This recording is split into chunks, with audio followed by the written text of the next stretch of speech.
اعوذ باللہ من الشیطان الرجیم بسم اللہ الرحمن الرحیم. کل ہم نے حدیث شروع کی تھی مولا کائنات اور رسول خدا صلی اللہ علیہ وآلہ وسلم کی محبت کے اوپر کہ ان کی فضیلت میں ان کی محبت کے لیے رسول اسلام نے کیا کیا فرمایا ہے، اور ہم نے کل کچھ احادیث پڑھی تھی جس میں بات آئی تھی حدیث طیر تک، اور حدیث طیر مختلف طرق سے مختلف لوگوں کے بارے میں باقاعدہ وارد ہوئی ہے. اس میں کسی کو بتایا گیا کہ انہیں بلایا گیا، کسی میں کسی کو بتایا گیا کہ انہیں بلایا گیا. بہرحال چونکہ ان کے طریقے مختلف ہیں، لیکن ہمارے عقیدے کے مطابق اور صحیح حدیث کے مد نظر وہ حدیث کس کے لیے ہے؟ حضرت علی علیہ الصلاۃ والسلام کے لیے ہے. آئیے اگلی حدیث کی طرف بڑھتے ہیں کہ جابر ابن عبداللہ انصاری سے روایت ہے. تو ان کو تو آپ جانتے ہوں گے، جابر ابن عبداللہ انصاری کو. صحیح ہے، یہ وہی صحابی ہیں کہ جن کو رسول نے جن سے رسول نے پانچویں امام کو سلام کہلوایا، اور 5 اماموں کی صحابیت ان کو نصیب ہوئی.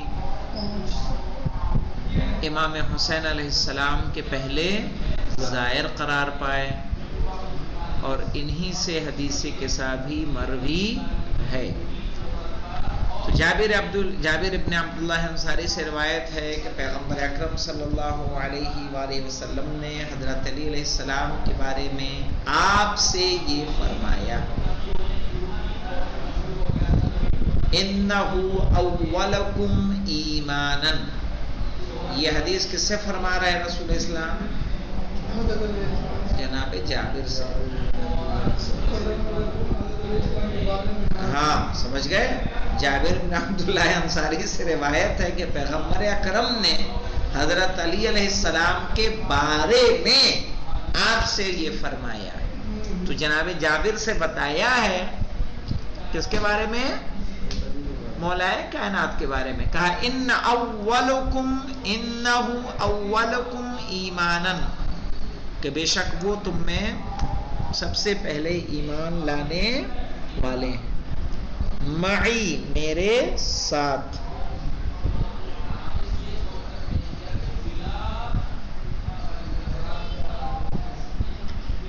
وَأَوْفَاكُمْ بِعَهْدِ اللَّهِ تَعَالَى، اور اللہ کے عہد کو سب سے زیادہ پورا کرنے والے ہیں، سب سے زیادہ وفا کرنے والے ہیں.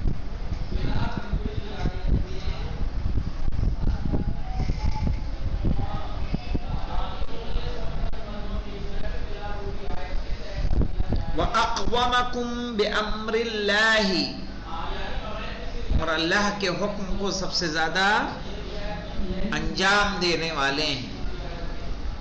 وَأَعْدَلُكُمْ فِي الرَّعِيَّةِ، اور عوام میں رعایا میں سب سے زیادہ عدل و انصاف کرنے والے ہیں. وَأَقْسَمُكُمْ بِالسَّوِيَّةِ، اور تقسیم کرنے میں برابر سے تقسیم کرنے والے ہیں. وَأَعْظَمُكُمْ عِنْدَ اللَّهِ مَزِيَّةً، اور ان کی خصوصیات اللہ کے نزدیک کیا ہیں؟ اعظم ہیں، بلند ہیں. صحیح ہے.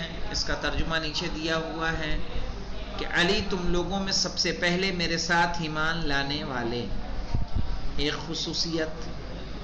سب سے زیادہ عہد خدا کو وفا کرنے والے، کہ خصوصیت. دوسری، امر خدا کے لیے سب سے زیادہ قیام کرنے والے، تیسری خصوصیت. رعایا کے درمیان عدالت سے کام لینے والے، چوتھی. اور برابر تقسیم کرنے والے ہیں، پانچویں. اور ان کا مقام و مرتبہ خدا کے نزدیک تم سب سے زیادہ بلند و بالا ہے، پانچویں. صحیح ہے؟ کتنے ہوئی؟ بات ہوئی؟ ارے کیا ہے یار، کیسے آدمی تم؟ یہ 1 اور یہ 2 یہ 3 یہ 4 یہ 5 یہ 6 یہ خصوصیتیں کس کی؟ جناب جابر سے رسول اسلام نے مولا کائنات کی خصوصیت بیان کی۔ جابر اس کے بعد کہتے ہیں کہ آیہ شریفہ، یہ بات پیچھے بھی گزر چکی ہے، ان الذین آمنوا وعملوا الصالحات اولئک هم خیر البریہ، حضرت علی علیہ السلام کے بارے میں نازل ہوئی ہے۔ وہ مزید کہتے ہیں جب کبھی بھی حضرت علی علیہ السلام تشریف لاتے تھے تو لوگ کہتے تھے خیر البریہ آ گئے۔ صحیح ہے، کہہ رہے ہیں ان الذین آمنوا وعملوا الصالحات اولئک هم خیر البریہ۔ صحیح ہے، وہ خیر البریہ کون تھا؟ مولائے متقیان علی بن ابی طالب علیہ السلام۔ اس سلسلے میں بہت روایات موجود ہیں جن کو اس مقام پر نقل کرنے کی گنجائش نہیں ہے۔ کیوں گنجائش نہیں ہے مولانا؟ جانتے ہیں وجہ؟ کیونکہ یہ حدیث کی کتاب تو ہے نہیں۔ صحیح ہے، ایک مذہب کو پہچانوانے کی کتاب ہے۔ مذکورہ تمام باتوں کے پیش نظر یہ کہا جا سکتا ہے کہ شیعت کی بنیاد اسلام کے سورج کے طلوع و ظہور کے ساتھ حضرت کے دست مبارک سے رکھی گئی تھی، یعنی حضرت صلی اللہ علیہ وآلہ وسلم نے توحید و نبوت کے اعلان کے ساتھ امامت کو بھی پیش کر دیا تھا، اور دوسری جانب اپنی رفتار و گفتار سے حضرت علی علیہ السلام کی شخصیت کی عظمت کو سب کے نگاہوں میں اس طرح واضح اور آشکار کر دیا تھا کہ اس دور کے بعض مسلمان آپ کے فضائل و کمالات کے شیدا ہو گئے تھے۔ شیدا تو جانتے ہیں نا، شیدا یعنی چہیتے، صحیح ہے، آپ کو چاہنے والے، آپ کے گرویدہ ہو گئے تھے۔ شیدا یعنی گرویدہ۔ ایسے افراد مسلمانوں کے درمیان مولا کائنات کے شیعوں کے عنوان سے پہچانے جاتے تھے۔ اس رجحان میں اس لیے بھی اضافہ ہو رہا تھا کہ رسول خدا صلی اللہ علیہ وآلہ وسلم علل اعلان حضرت علی علیہ السلام کے شیعوں کی تعریف کرتے تھے اور انہیں قیامت میں کامیاب ہونے والوں میں قرار دیتے تھے۔ رسول اکرم صلی اللہ علیہ وآلہ وسلم کی وفات کے بعد جب آپ کی خلافت اور جانشینی کا مسئلہ سامنے آیا تو جو حضرات عہد رسالت میں آپ کے سب سے زیادہ گرویدہ تھے اور آپ کے شیعہ سمجھے جاتے تھے، انہوں نے امامت کے بارے میں موجود نصوص اور حضرت علی کی عظمت کی بنا پر آپ کی بلا فصل خلافت اور امامت کی حمایت کی۔ سمجھ گئے؟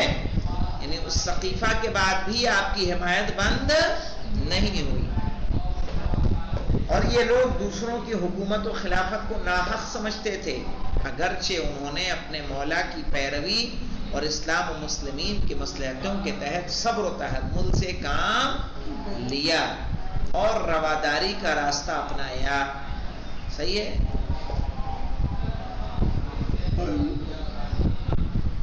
منطقی انداز سے استدلال کے علاوہ اور کوئی کام نہیں انجام دیا، بلکہ جہاں تک مسلمانوں اور اسلام کی مصلحتوں کا تقاضا تھا خلفاء کے ساتھ تعاون بھی کرتے رہے۔ صحیح ہے، یعنی علی علیہ السلام کی حکومت کے لیے کوئی الگ سے انہوں نے اقدام کیا نہیں کیا، بلکہ انہوں نے کس سے کام لیا؟ تعاون سے کام لیا، مدد کرتے رہے۔ یعنی جو کردار مولا کائنات نے اپنایا وہی کردار باقی لوگوں نے بھی، جو اصحاب تھے، جو علی کو چاہنے والے تھے، انہوں نے بھی وہی کردار اپنایا ہے۔ 1 نمبر کا حاشیہ کیا؟ گزشتہ حوالہ جلد 120 111 دیگر صحابہ پر۔ یہاں ایک اور نوٹ ہے، دیکھیے نیچے حاشیے میں کہہ رہے ہیں دیگر صحابہ پر حضرت علی علیہ السلام کی افضلیت کے بارے میں مفصل بحثیں کی گئی ہیں، اور آپ کی افضلیت کا عقیدہ صرف شیعوں سے مخصوص نہیں ہے بلکہ بہت سے معتزلی علماء، خاص طور سے بغداد کے علماء معتزلہ کا یہی نظریہ ہے۔ ابن ابی الحدید نے نہج البلاغہ کی شرح میں متعدد مقامات پر تفصیل سے روشنی ڈالی ہے۔ معتزلہ کی سب سے اہم شخصیت جس نے اس بارے میں گفتگو کی ہے وہ ابو جعفر اسکافی ہیں. انہوں نے اپنی کتاب نقد عثمانیت الجاحظ اور المعیار والموازنہ کو اسی بارے میں تالیف کیا ہے، اور مستحکم دلائل کے ساتھ دوسروں پر حضرت علی علیہ السلام کی افضلیت ثابت کی ہے. ظاہر ہے معتزلہ بھی کیا ہے، مولائے کائنات کو کیا مانتے ہیں؟ افضل مانتے ہیں. اب ایک نئی بحث انشاءاللہ، نئی فصل شروع ہوگی، شیعیت کی تاریخ اور آغاز کے بارے میں غلط نظریات. ابھی تک جو ہم نے پیش کیا وہ کیا پیش کیا؟ صحیح نظریہ. اب جو شیعت کی ابتدا میں غلط نظریے پائے جاتے ہیں اس کے بارے میں انشاءاللہ ہماری گفتگو کل شروع ہوگی. الحمدللہ رب العالمین.